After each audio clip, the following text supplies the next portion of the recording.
नशा करते हैं वो शराब हीरोइन शराब को छोड़िए, आजकल कुछ दवाइयों को भी नशा के रूप में लेने लगे हैं। सोचिए स्थिति कितनी भयावह हो गई है, जबकि सभी जानते हैं, सभी को पता है कि धूम्रपान जैसा घातक कुछ भी नहीं है, वो कैंसर जैसी जानलेवा बीमारियों का कारण बनती है।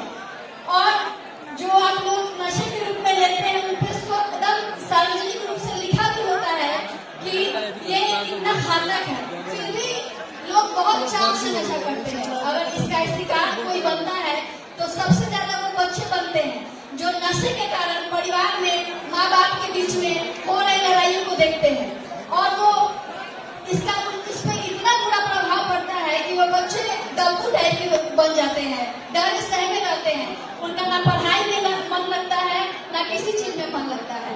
सोचिए सब हम लोगों को, मतलब जो भी यहाँ युवा है, ये चीज गौर करना है कि शराब या कोई भी मादक पदार्थ स्वास्थ्य के लिए जरूरी नहीं है, उसकी कोई आवश्यकता नहीं है। अगर आप हमारे संविधान को भी देखेंगे तो संविधान का भाग 4 की धारा 47 में भी लिखा है, वो भी हमारा संविधान में नशा का भी होता है। अगर आप बिहार में देखें तो बिहार में कानूनता शराब बनती है, लेकिन फिर भी किसी भी तरह का रोग नहीं है, कुछ नहीं है। लेकिन कोई भी सरकार किसी भी कानून से जब तक आप जागरूक नहीं होंगे नशा को नहीं रोक सकती है। इसके लिए अनिकेत रंजन भैया ने जो नशा मुक्ति का अभियान चलाया है, इस अभियान से हम सबको जुड़ना होगा, तभी हम लोग इससे विचार कर सकते हैं।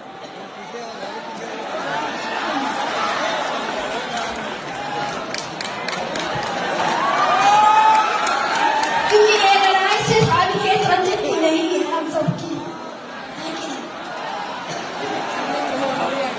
कोई बात नहीं, मैं साहिबा के प्रेरक